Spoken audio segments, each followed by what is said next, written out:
Today is February 21st, 2023.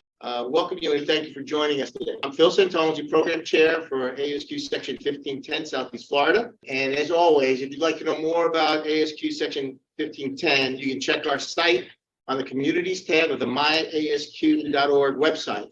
And you can also join our LinkedIn group. This event is being recorded live, and we will post the recording and the slides to make them available to everybody afterwards. You will receive an email verifying your recertification units for tonight, but you can refer to the myasq.org website at our tab, the Southeast Florida Section 1510 Community tab, and there's a files link there that you can access in the eligibility list for this and for previous meetings as well. I would like at this point to introduce Kara Bryant, who's our section chair, and who may have a few words of welcome. Hello, everyone. Thank you for joining us. I encourage you all to register. So we're going to have a tour at City Furniture on March 2nd. It's going to be hosted by our ASQ student branch. I highly encourage you to join. Thank you. Thank you, Kara. To tonight's presentation. Our speaker tonight is Dr. David H. Hinds, president of Hinds and Associates. David is a business coach and author of the book entitled The Essence of Lean, Superior System of Management.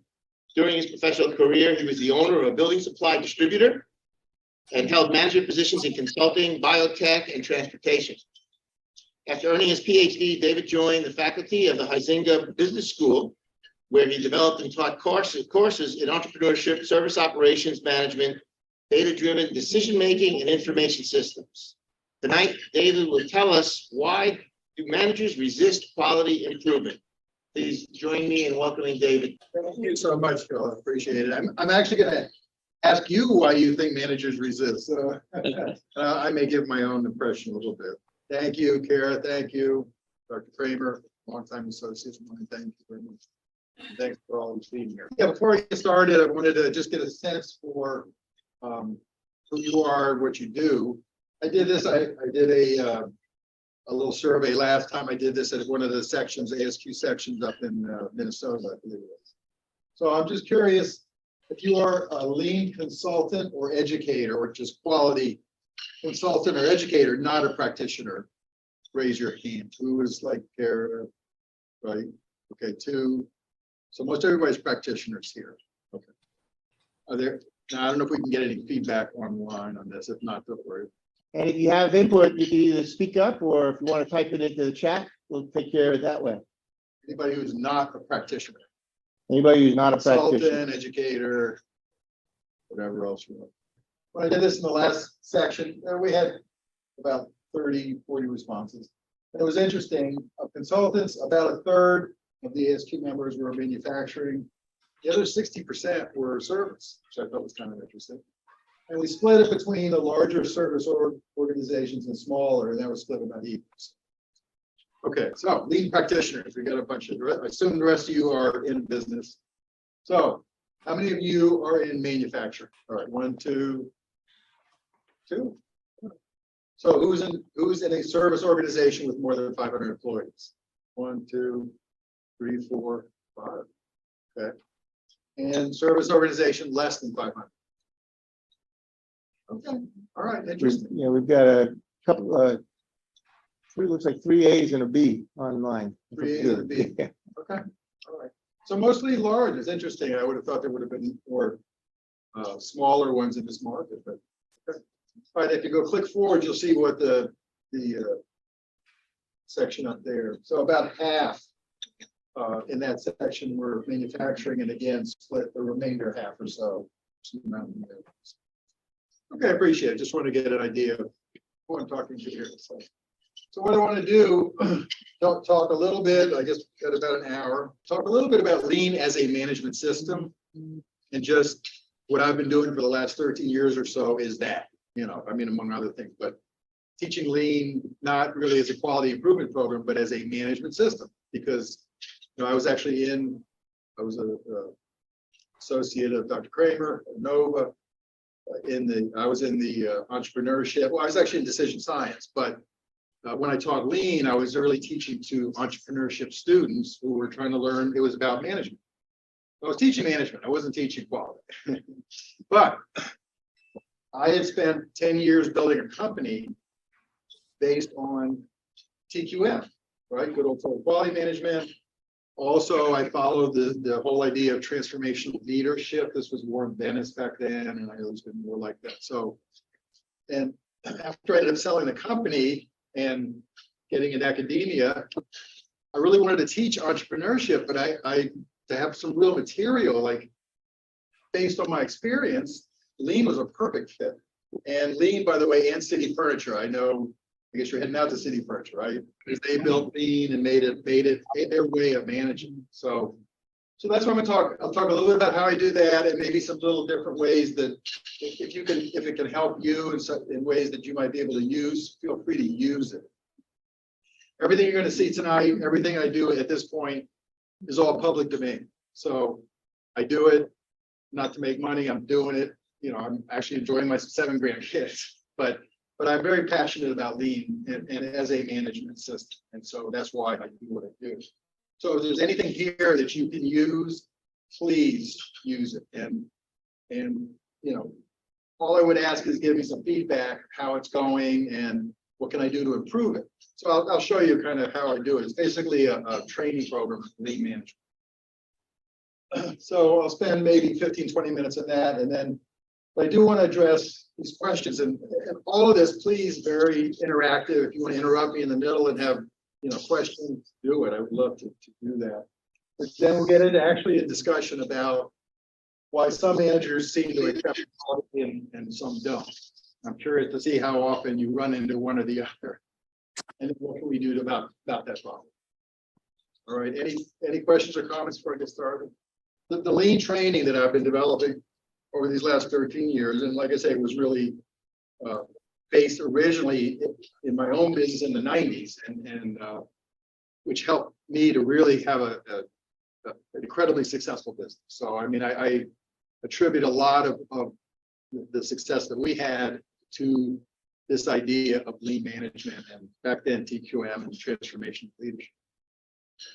So the way I teach Lean is as a management system rather than a quality improvement program.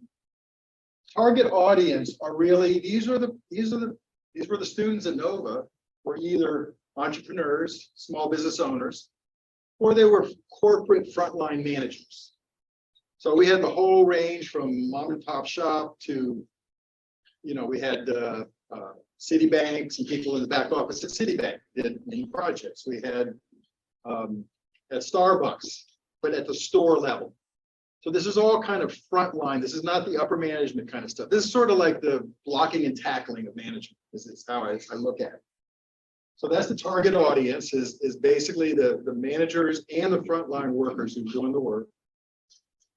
It assumes there's no knowledge of manufacturing. Now, I realize, well, many of the ASQ members are manufacturing, but what I found in trying to teach it, especially in the Lean entrepreneurship class, very few students really had knowledge of manufacturing or interest. I mean, South Florida, at least in the smaller businesses, it's very much of a service area as far as whether it's hospitality or retail, wholesale, whatever.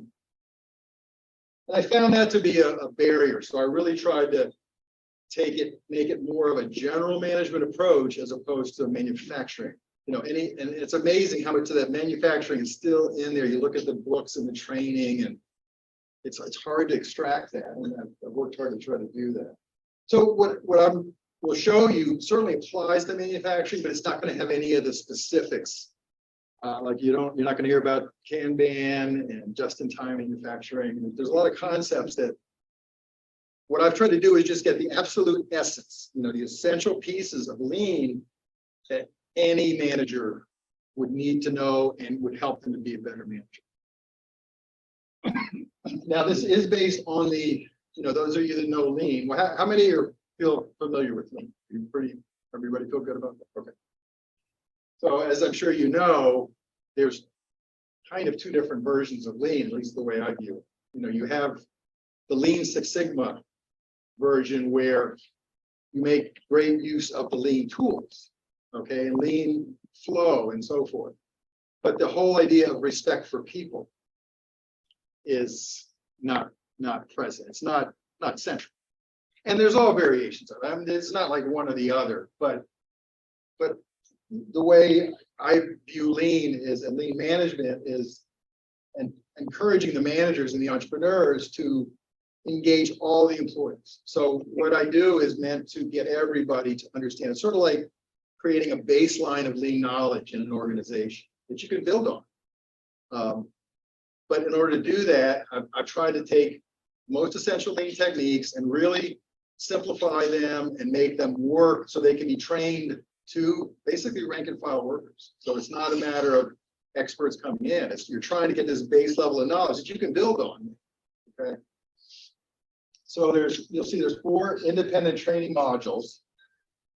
So you don't have to go through all 4 in sequence. You can jump into any one if there's a need. So it's kind of based on prioritized needs of the organization.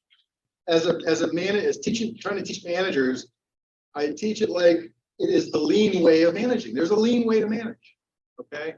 And so these are the basic management practices. Like every manager has to motivate employees, right? Every manager has to organize their workplace, manage the everyday work, and solve problems.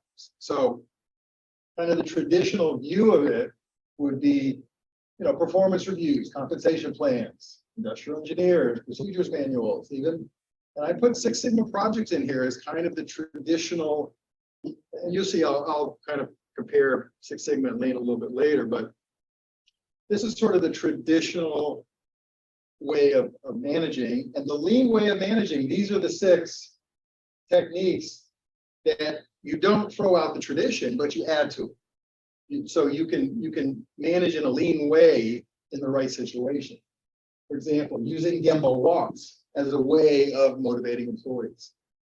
Using 5S organizing and visual controls as a way of organizing workplace. So rather than saying, here's a technique, it's like, well, let's see, do you want an organized workplace? How's your workplace looking these days? So here's how you can use these techniques. So these are the 6 what I consider essential lean techniques. And I mean, in my view of lean, these are necessary and sufficient. This is it.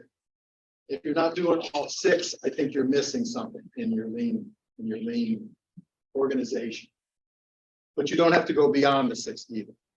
So, and it's kind of based on people management, Gemba walk, standard meetings, process management, standard work, and waste elimination, and then facility, which is 5S organizing and visual controls. So I'll get into these a little bit specifically. I don't want to spend a ton of time because I really want to, get with you, talk more about this idea of why managers resist, because I feel I've seen a lot of that and maybe you'd have an interesting discussion. So let me go through a few of these just to show a couple of different things, the way I teach it in order to be more suitable to managers, frontline managers, and employees, basically to learn. So standard work. Rather than, I started the standard work as kind of a checklist idea, like how do you do standard work? All right, and we talk about why standard work as not just a way of documenting the way you do it, but that you want it clear and understandable to all employees so that it's also a means of communication and building teamwork. So you don't want to just know your own work, you want to be able to see clearly what everybody else does. Okay, so it keeps it, so you don't want to get too detailed. And the other thing I decided to do after for years teaching value stream mapping is I ejected it. I said, that's not essential. So this idea of value stream mapping, why do you do it? You do it to try to understand a process, right? So what I found is I kind of borrowed the idea of the job breakdown sheet. Are you familiar with that, of TWI, training within industry? And ask the trainees to take a process and break it into no more than 15 steps, and ideally less than 15. Who are the actors? It's kind of the swim lane idea. And then, the good old key points from TWI, make or break a process, make the work easier, injure the worker. So go to the next slide, you'll see how this works. So for example, here's a support ticket handling process in a managed service provider. These are the companies that basically run your IT operation if you're a smaller business. So a lot of it is handling support tickets. So, one of the client has a problem with their PC, call it in, has to get addressed, right? So that's the idea. So, and this is actually in my book. These are real situations where this was used. And in 6 steps, we were able to describe the process from initial customer contact, open the ticket, decide to escalate or not. So there were basic level text, and then there was a more sophisticated. So if you had a problem with your computer that needed more than just basic, reboot it or something, it would have to get escalated to another person. Assign the work, fix the issue, document the ticket. The neat thing was it gave them a chance to think through this and to come up with make or break. So for example, a make or break for the initial opening ticket was this idea of acknowledging within 10 minutes. So you're the client, you got a PC problem, and you send an email to your provider saying, hey, I got a problem. Well, did they get it? So they actually, part of what they came out of this exercise was they realized their clients did want to be acknowledged, and they wanted to be acknowledged quickly. So 10 minutes became the make or break. Like if you didn't get back to them in 10 minutes, that means you kind of broke the process. You didn't do it in the right. Use the template to make the process easier. Follow the rules. Now here, to make this work, obviously there's a lot of complexity in processing, so you have to kind of take the simplest version and sort of black box the rest is the way I would present it. So for these more complex tickets, you have this decide to escalate. If yes, then other steps apply. But don't worry about that for now. Let's just get something done. The basic idea of lean. So anyway, so what I found is this gives them a darn good idea of what the process is, what's important, who does it. You don't have to do a map. You can. The next step can be to do the map. But again, I'm trying to build in this baseline of lean knowledge. Okay. So from this, then go to the next one, please. Then you get your standard work guide. It comes right out of it. So here's your standard work. Instead of being just a plain checklist, you've taken all of the stuff in the make or break. Use the template. You can that kind of pops out the. So again, trying to make it really easy. All right, waste elimination. Curious to see what you think. What I found is the 7. Of course, we have 7. We have the Tim Wood sometimes, right, for the 7 wastes. Sometimes an 8th waste, right? But what I found is you can boil it down to really 4 wastes. I know it may seem like heresy, but when you're trying to teach it to managers and try to make it simple that you can kind of relate to it, the way I teach it, the good old defects are defects, problems with the process, with the service, with the product. Waiting is waiting, but then transport, motion, and overprocessing, they're all basically effort, aren't they? It's more effort than you need. And sometimes we get in arguments about, well, is it transport, is it motion? It doesn't really matter which category, as long as you've identified it as, excess. And then materials, excess materials is overproduction and inventory. So, and I've had some discussions with, people about, does this really cover everything? I've always found it has. I don't know, is there any waste that you feel is not covered by one of these 4?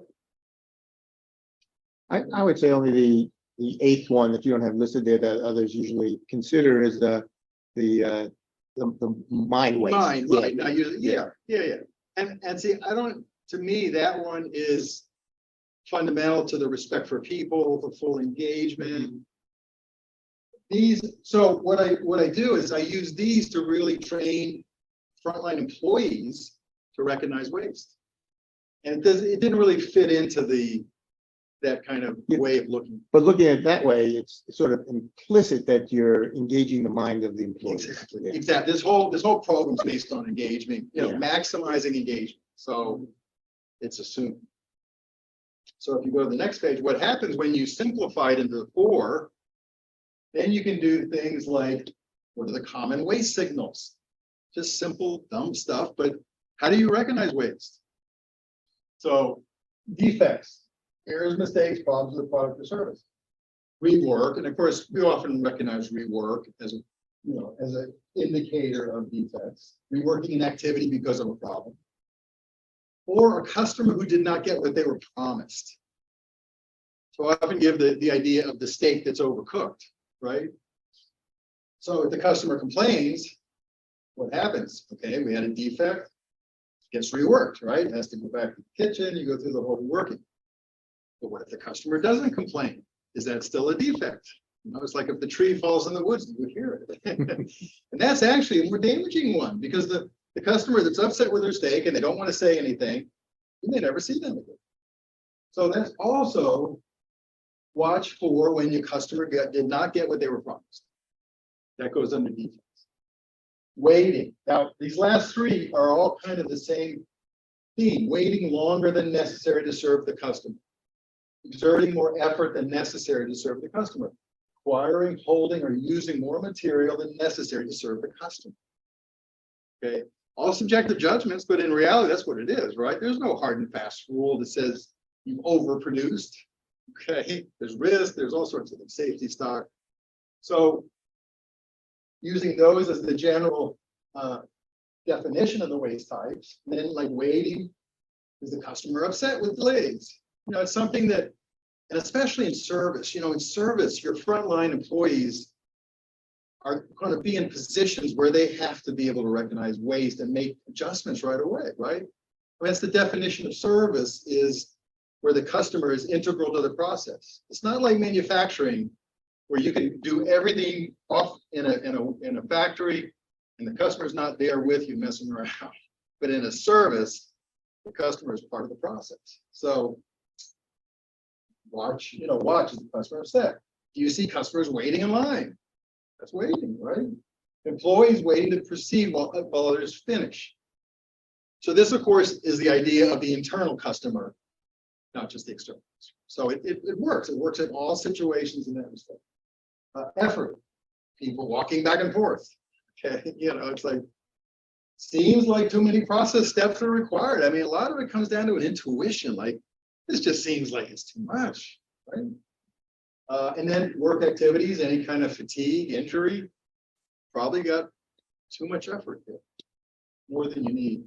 Materials, overcrowded storage, materials being discarded, dust on storage boxes. Again, really simple stuff that you can teach to employees and the managers. Ideally, you teach it to the managers who then teach it to employees, but I've also done this where it's taught directly to the employees. Okay. All right, then facility, 5S. So, 5S is 5S, but I do a couple of things. I've got rules for straightening. Again, when you get to the straightening step, try to make it something they can put on their wall so that not just, the managers or the quality people know how to do it 5S. It's like, this is how you do it, guys. Nothing rocket science, but it's, how to establish location, make it accessible physically, visibility. Now, you notice I've got digital items. So what I've realized over the last 3, 4, 5 years is we really have digital workplaces now. Some more than others, but it started with good old files and folders on your desktop, and now you've got collaboration spaces, and you've got online ordering, and all that. Those are workplaces that need organizing, and there's ways to do it.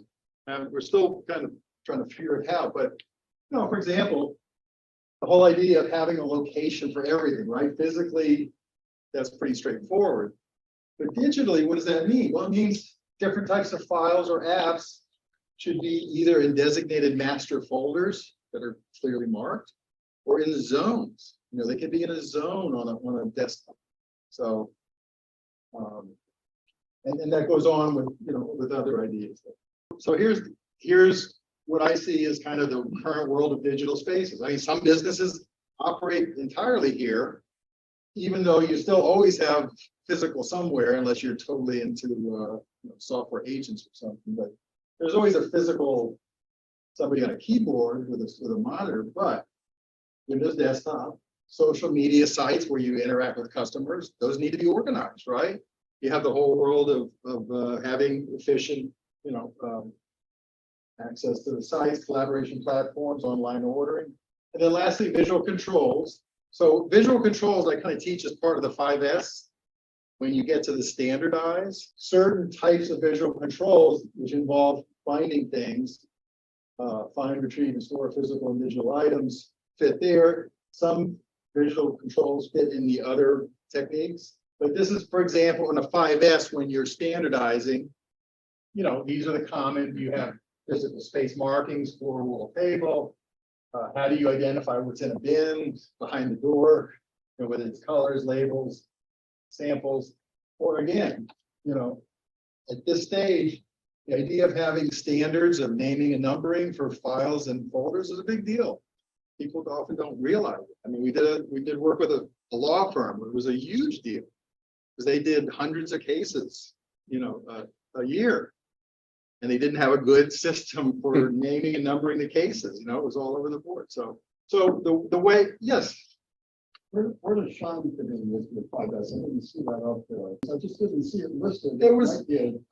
yeah, I didn't, well, the Shine, I view it more as just you may be looking at, maybe what you're talking about is more like standardizing the way I view it. No, I'm talking about Shine, meaning that everything you had is works. Is in the right place, right? No, nothing's just in the right place, but yeah, I was doing here, but it doesn't work. Well, that's Right. one example. Okay, right. Here's my cell phone, but it doesn't work. So even if it's the right place, that doesn't make me ready to go. Okay, good I'm point. talking about making Okay. sure that what you have is the right tool, not just in the right place. Okay, great question. Where the way I handle that is under managing everyday work, where you're standardizing and waste elimination, where you'd say, hey, this tool doesn't work, it's not meeting the needs, it's not meeting the waste. So, but you could put it in the Shine tool. Yeah, I mean, I realize there's different ways to do it. Yeah, that's where I would put it in the other model. So, I mean, just to wrap up this part of it, which I think maybe leads into what's going on with managers resisting or not. I'm trying to sell this. Like, okay, managers, why should you even listen to me about this? And sort of the way I've come down on it is, look, do you want higher performance with less stress? Then this is a way to do it, okay? Because you get the higher performance from getting everybody involved and coming up with ideas, being, continuous improvement and engagement. But central to this is building that respect for people, which in reality, the operative word there is trust. So you build trust in organizations that make it, and this is where Stephen Covey's son, Stephen M.R. Covey, has done unbelievably great work, and you'll see, I'll show you a little bit of it after our discussion. But as you can build more of that trusting relationship where it's not the command and control, I'm going to supervise you, I'm going to reward, punish, it absolutely lowers stress, absolutely lowers stress. You see it at City Furniture. I mean, City Furniture is a great example of where they've gotten the higher performance, lower stress. In 5S, this is how, for example, I summarize it, why it's easier, less chance of harming you, whatever. Basically, it feels good to work in a clean and organized space. But that's kind of the tone of how I'm teaching. So let me open that up. And not necessarily for lean. I mean, if you want to talk, quality improvement in general, or whatever it is you do, and have trouble getting managers, and whether they're top management or middle or lower, to buy into what you're doing in quality. Some of them presumably do agree and follow, but many don't, right? I mean, I've got a lot of resistance teaching this to people on the front end. So let me open it up. Why do you think some managers accept and adopt it while others resist? We had one comment online that may be a result of ignorance on the part of the manager. Okay. But what kind of ignorance? Like ignorance of the techniques that say it's okay, I've seen this before, right? Okay, like broad brushing, yeah, this is that stuff, right? It didn't work before.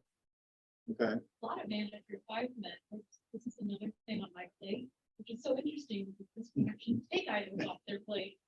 But it's just another thing, stress. Oh, I have to do this 5S thing now. It's already overburdened. Yeah, I'm overburdened, right? Yeah, It's you're more for me overburdened. to do. And yeah, ignorance of the techniques and tools is what. we Ignorance of the refer techniques and to, tools, Yeah. okay. And I find too that the way I describe it is, managers are sometimes they're creatures of habit. And if they grew up in an environment that was non-change oriented Right. and, ignorant of the techniques and the tools, then they're going to be that way too. That's kind of my perspective on that. Change, yeah. Why change, right? Yeah. Yeah, it's doing okay. And I think this is a key thing I've seen is there is a shift in management, in ways of managing. I don't know if you're all seeing it, but I mean, the traditional command and control, supervise, reward, punish, moving to more of a participatory or partnering even. I call it a partnering style, where you're trying to engage employees, not you. I mean, the way I've heard it talked about is the partnering view is something you do with employees versus supervising is something you do to employees. That's kind of and there's no, it's a continuum. I mean, there's no like you're totally here, but yes. Sort of picking up what you're saying is, I think managers are afraid because they don't know what their role is. From command and control, I told you what to do. Now I'm not sure, because I see these things for the frontline employee, but I'm the manager. What the hell am I supposed to do? And I think that's scary for them to not know what they're supposed to do, especially if it changes the way they engage the workforce. Like, in other words, they tell the employee what to do and they don't do it. I mean, As opposed to asking them what I've never asked them. yeah, what do you mean Well, ask them? Are you before, crazy? You're Yeah, telling me to, so that's, Yeah. that's scary, because we don't have the encourage people to contribute and to take risks. So that freaks out a manager. right. Is this related to the rapid change in technology? Like, is that part of what the top management says, hey, why aren't we doing AI and all da. And yet, okay, how are you translating that to the front line? Look at the what is it, the Great Resignation, right, with the pandemic. I mean, why is that happening? Maybe it's this disconnect, I mean, I think it's partly what you're talking about, the upper management disconnected from the lower, but also I really think it's traditional views of management versus more progressive views that in the past, workers put up with it. And younger workers aren't putting up with it. And the pandemic sort of opened the doors to that. It's like, yeah, all right, if you're going to lay me off, okay, I'm going to go find a new career, or I'm just leaving you. I mean, there was a really good study by a market research firm of, Glassdoor. You heard of Glassdoor, where anybody can go and post, their reviews, whether they're a current employee or not, how it's like to work there. And they looked at over 1 million posts during 6 months, right in the middle of the pandemic, of people that left their work. And then they categorized them to see which ones, they figured they'd see compensation, right? I need more money. Well, compensation was like number 8. That was baseline. And you had all sorts going all the way up to 10 times more reasons was toxic workplace. And that's what we're talking about, is where there's that mismatch of what employees, just want to be treated with respect and have some trust, feel trusted and feel they can trust their employer. And that was the number one reason.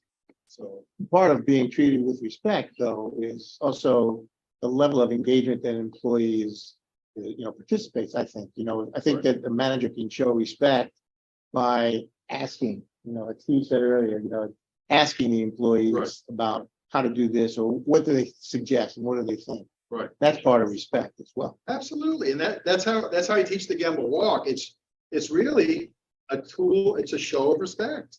I mean, who was that? I got around the curve. Fujio Cho, Toyota chairman.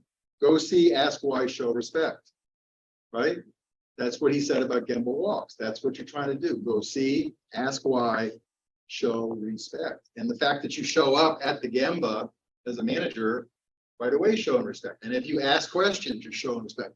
And if you listen and do something about the suggestions you hear, that shows respect. Now, I mean, brainstorming aside, if it's not such a great idea, that's okay, make it a teaching moment, but don't just drop it. When somebody suggests something, that's how I teach the community.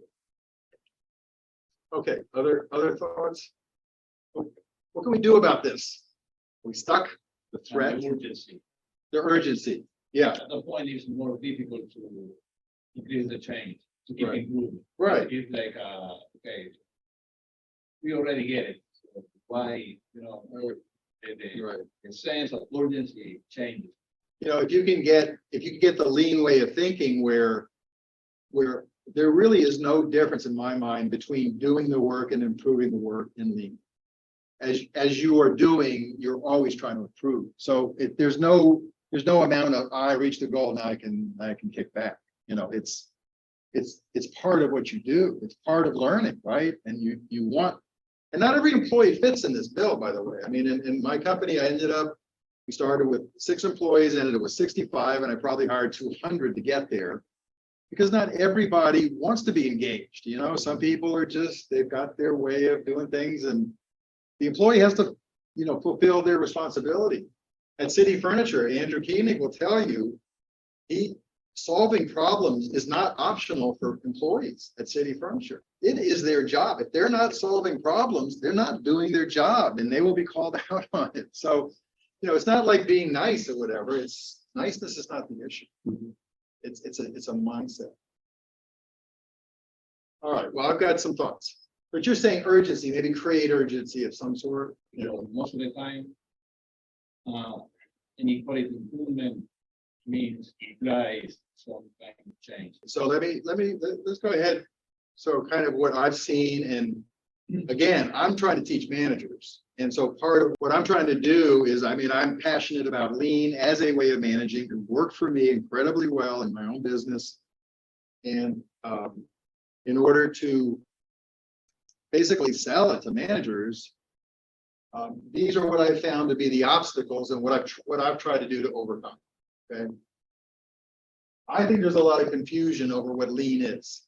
And we can, don't have probably time to get too deep into it, but to me, you've got Lean Six Sigma, which seems normally to be a Six Sigma approach with lean tools, which is perfectly fine. It's a great solution, but it's not lean management. It's not a way of, it's not what I'm talking about. So I think there's confusion. There's an overestimation of complexity and cost of lean. So, I've proven that lean can be very well applied, even if you're a sole proprietor. Okay, so you don't have to have a scale. It can scale. But if like I'll often say, have you heard of lean? I'll ask an entrepreneur, and they'll say, oh, that's that Six Sigma stuff, right? It's like, no, sometimes it's combined with Six Sigma. But, oh, don't we have to have a lot of training and black belts? No, you don't have to, So I think I've had to deal with that. Now, resistance to change, but transformational change. And I've gotten to, we often hear about a lean transformation, right? You have to go through a lean transformation. If I'm a manager, that would scare the hell out of me. I don't want to be transforming. I know what I'm doing. It's like you were saying, I know what I'm doing now. Are you going to make me transform? So the way I've tried to address that is to break it into chunks, modules, and say, okay, that's fine. You don't have to transform. Just move a little bit. Start using a gimbal walk for motivation. Start using 5S and teaching your employees. Maybe even start using, the waste elimination, teaching your employees. Short-term thinking and ROI focus, right? ROI, return on investment, like Six Sigma really is strong in trying to show the ROI in terms of financial terms. But only so much can fit into that. That really doesn't, the whole world is not finance. Ultimately it is, but a lot goes into it that you can't capture in ROI. And the idea of short-term thinking, that's a tough one, because lean really is not, you have to be honest. Lean management is not something you can do in an instant. It requires building relationships. Like if you're in an industry where there's a transitory workforce, it might not work for you because you just don't have the time and the people come and go before you can build those relationships. But if you do, then here's what's happened. Here's all the great things that happen. Short wins, Is what? short wins. Short wins. Yes. Yeah. Because you get short wins up front. But the thing is, if you don't understand about trust, building the relationship, what happens? You know, if you're doing great and then they stop doing it, right? It falls. Yeah, so sometimes the example of a success, perhaps maybe in one part of the company or even in another company that might have some kind of transformative effect on the manager's mindset.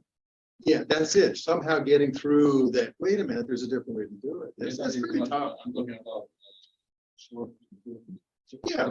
Yeah, get like the low hanging You fruit. can see the results. Yes, yes, Quickly, yes. and you get an engagement from the other employees. because Yes. They can see the results. They can see the results. Yes. But again, I'm leery of that if they don't get the respect for people.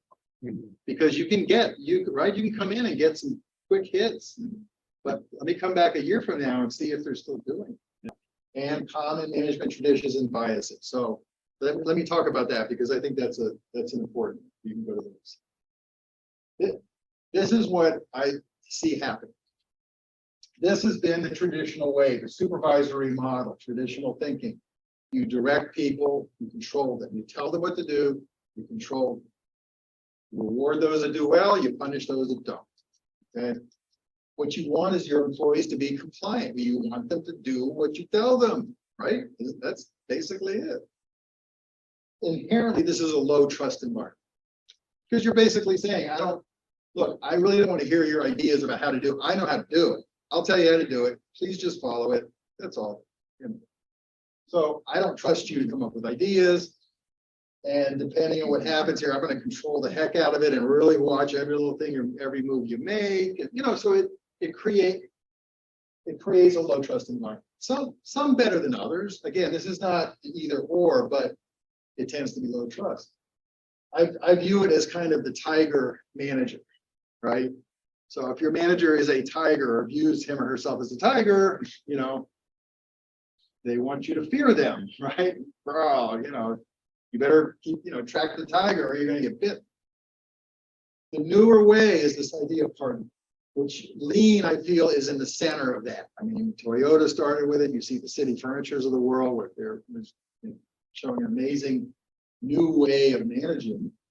Instead of directing and controlling, you're guiding and coaching. Okay, it's different. It's not, you don't let everybody off the hook, but it's a different way. It's more of a teaching and mentoring approach. You do reward and sometimes you have to punish, but recognition and celebration become important aspects of it. So instead of just compliance, you really want employees to be engaged. You want them to partner in doing the work and improving the work. And for this to work, you have to have a higher level of trust. I found this trust is just an amazing way of measuring this, and I'll show you the instrument I've developed. It's been pretty successful in letting you assess either in your own organization or when you go into organizations where they are in this spectrum. This is the tool that I mentioned earlier. It's based on the work of Stephen M.R. Covey, a book called The Speed of Trust. There's been one or two more books after, but he did an amazing job of really describing how important trust is in speeding up work and how costly it is to have distrust.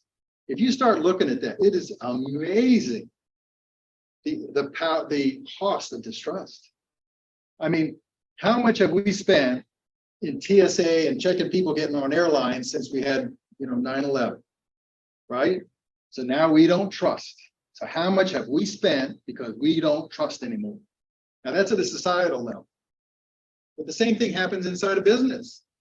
So Covey had come up with 7 levels where on one end you're like world-class trust, and down here, you're in big trouble, and everything in between. And these are, I've used this over and over. It really is a good tool. And again, you're more than welcome to use it. So what you've got 4 dimensions: the working atmosphere. Is it toxic? Is it some grumbling, whatever? Personal relationships, management style, how much micromanagement is there? And policies and procedures, how much redundancy? And you get pretty good alignment. So the idea is anybody can score. They can say, all right, on this one, I think we're about a 4.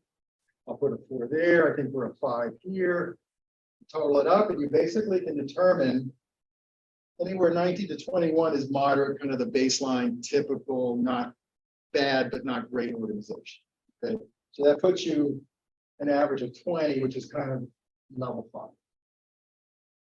And what Covey has shown is these performance impacts.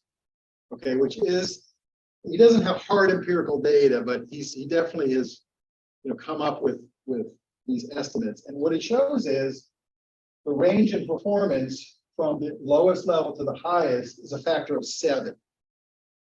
So any given organization, if you're here and you can get to here, you're going to improve performance 7 times. Now, of course, in reality, maybe you're here, you could bring it up, and this actually gives you Covey's ranges for performance.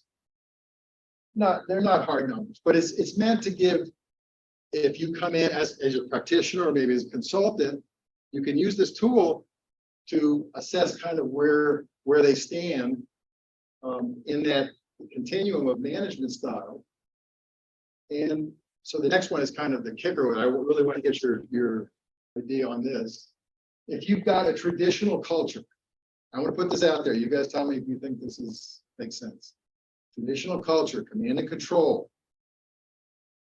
They're going to be a lot more accepting of a data-driven, statistical, analytical, specialist, let's study it properly system. Yeah. I mean, basically, Six Sigma or Lean Six Sigma would work, in my opinion, better in that if they already have that kind of culture. If it looks like they're more on the partnering culture side or want to get there, maybe they're somewhere in between, but they want to move. There's a desire to move their culture in that direction. Then I would argue that lean management is a better fit. It's better aligned with the management because you've got, obviously it's more people driven than data driven. I mean, I sometimes say, well, who do you trust, your people or your data? I mean, really? So if all you do is collect data and you never go out and talk to an employee and ask them their opinion, well, you're just telling them, I don't trust you, I trust the data. I mean, I love data. Lean thrives on data, but it's like, how do you use it? How do you use it? So, study it properly versus just do it. Get the employees out there. So rather than the specialists, it's more managers, employees, and stuff. So the idea, what do you think? Does that make sense? Is it like maybe I've oversimplified? That's the lean philosophy. It's all about incremental. You teach the employee to recognize the waste and do something about it. Sometimes they can do it on their own, or they go to the manager and say, hey, I got an idea. Or in a Gemba walk, they hear about it, right? I think that it may be, those higher performing organizations, based on that other chart you showed us, that are more towards More the the trust side, partnering, yeah, more on the trust. trust side, can have the data-based Yeah. organization, Yeah. and they fall back, or not fall back into it. They use that within that partnering relationship kind of a thing. Right. Whereas maybe the companies that don't have that trust relationship, the trust level, all they have is the data. And so they have to fall back on that and use that. And it just kind of reinforces that very directive type of approach. Yes. I think I completely agree. So City Furniture, who is, they've got to be the #1 lean organization in furniture in retail. I haven't seen anybody better. And I pretty much lived through it for the last 13 years with Andrew as he brought the ideas back in Japan. For the first 7, 8, 9 years, I'd ask him, aren't you guys doing Six Sigma? No, I don't want to do it. He built the lean culture. He has they call it the City Furniture Operating System. And it's the whole, the lean house and all that stuff. And everybody's got a different way of doing it. But he said, no, why would I do that? The last 5 years, he's gotten into it because he built that culture, So once you have the culture, absolutely bring it in, but don't let it be the dominant, And you can bring it into the beginning too. I think he just didn't maybe understand it, but if you bring it in, don't make it, balance it. Balance it with respect for people. That's what I would say. Balance it with respect. I think you might be missing another column to the left of this actually, where, they don't even focus on data. There's a different kind of tradition. Oh, yeah. There's no measurements or anything like Talking about that. the people in this room here. Yeah, right. No, I know. Right, exactly. No, this is more like, what can you do to improve adoption? And be aware of what kind of management culture you're working in or consulting to. And you can tailor what you propose to them based on what you're seeing. You have to train them. So I need to. You have to train them. tell it properly. and Yes. say, okay, this is the way we are gonna do. We Yeah. are gonna standardize the work, this, that. Okay, so what I will, this is what, I'm actually doing a 4-webinar series now for small business, but the same stuff applies. I also apply it to frontline management. This is all public domain. I mean, anybody that's interested, if you want to send me an email, I'm happy to send you the links. These 2 are already completed. These are coming up. They're 1.5 hour sessions where you learn the basics of what I've talked about here, and you have field trials. So in other words, a manager and or employees can learn this in the webinar, and then there's a 3-week break right now. They just learned about organizing a workplace to clear clutter. Now they've got 3 weeks. If they want to, they can do the field trial and actually try it out. But my point is, so this is my 2nd year of doing this. I did it last year and I put it on my website. I call it a lean playbook. So it's meant to be public domain, basic training, open to you guys. If you want to use it, any of it, fine. It can be, to me, it builds that kind of baseline lean thinking knowledge, lean knowledge. And you can add on to whatever you want, so it really gives you that. And I'll be doing an update of the playbook. Once I finish this, I'll be updating the playbook this year, and it'll be all on my website. And so I encourage you to do it. Any way I can help, I'm happy to do it. Like I said, I'll do it for the money. I do it because I so believe in it, as it helped me incredibly in my own business. And I feel like building trust is just a really important thing, even in society. So if we can build trust in the workplace, it's ultimately good. So I think my email's in there and whatever else you need. That's it. I don't know any other. So there's one comment online I'd just like to read from, Tom? Yeah, how do you work for a lean manufacturer and lean management-based organizations? It's all about building a culture effectively, regardless of what you use. The right message needs to be delivered consistently with the right intention to current and new incoming employees. Yes, consistent, because it's long-term. It's not a quick fix. Relationships. But I mean, I can tell you, I did it in my business and it worked incredibly well. You're right. Well, David, Okay. thank you on behalf Oh, of the. thank you so much. We appreciate you coming in and adding to our knowledge. Great. I'm happy to do it. Thank you.